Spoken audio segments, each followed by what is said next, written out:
Excellent.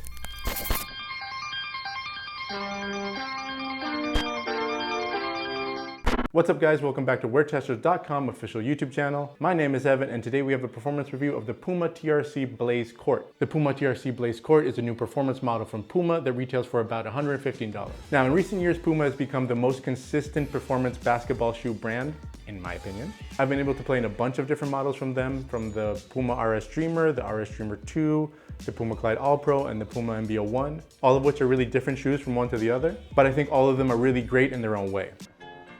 Nice.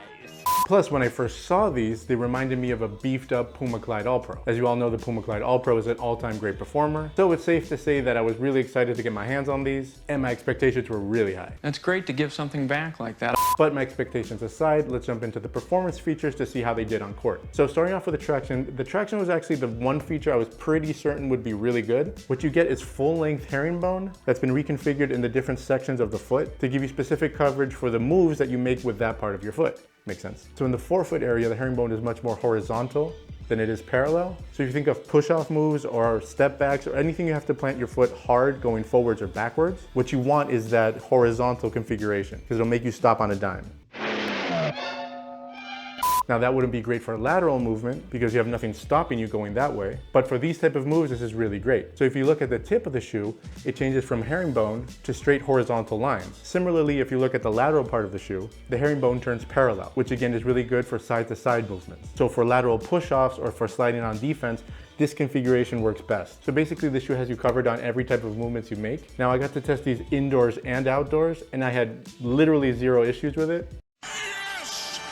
No dust buildup, no slipping areas, no anything. The one thing I will say is that outdoor durability probably won't be great. The rubber compound isn't soft, but isn't really hard either. And the traction pattern is rather shallow. And one thing that happened that I'm just gonna chalk up as a fluke of my pair is that I ripped through this portion of the traction pattern. I doubt that this is gonna be an issue for everyone, but it happened to me, so I have to mention it. Now, I think I'm too young in this game to be able to call this an all-time great traction pattern. Or am I?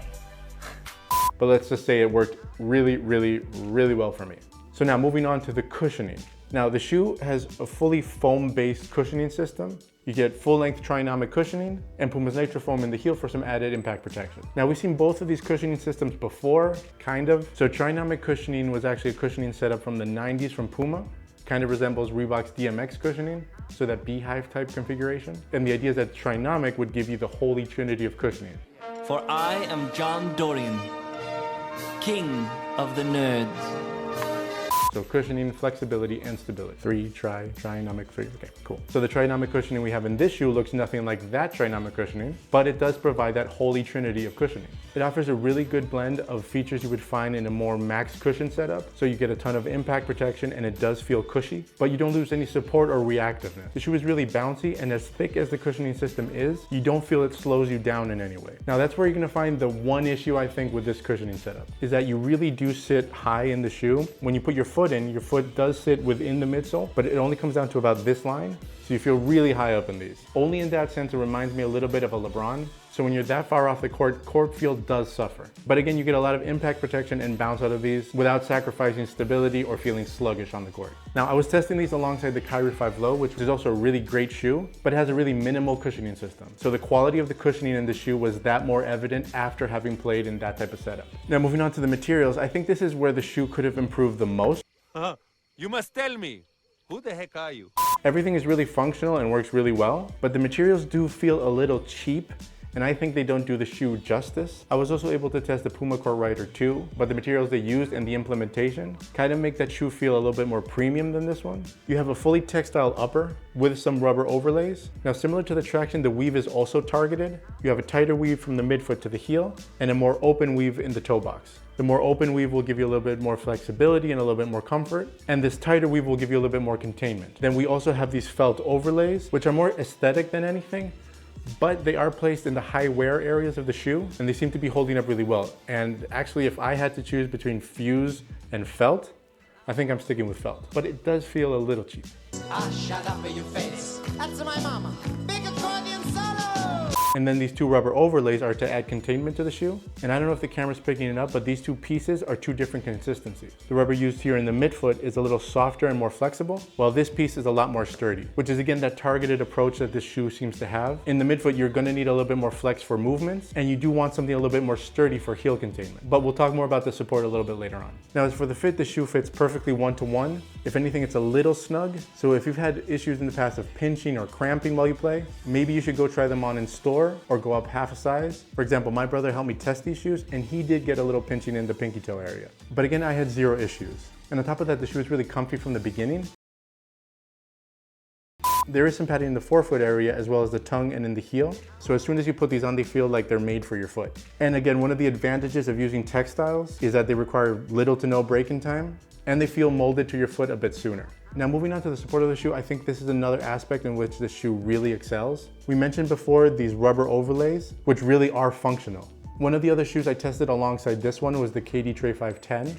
And that shoe has pretty good stability features, but when I switched over to this shoe, it was exponentially better in that aspect.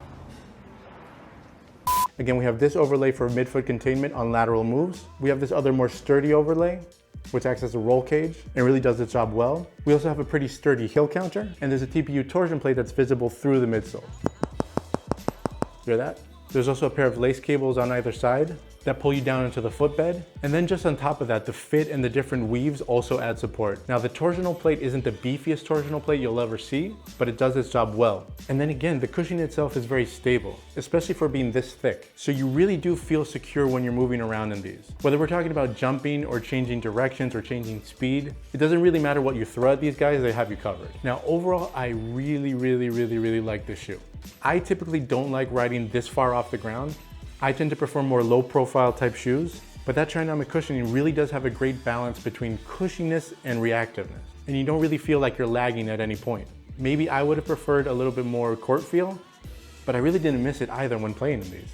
It's kind of like you're expecting to be slower because you're high off the ground, but everything in the shoe allows you to remain quick and reactive. Yeah! Dudes! The cushion is responsive enough and that torsion plate gives you that little extra spring, so you feel really agile in this shoe. And then that's the other thing, the support features allow you to make any move you want on the court.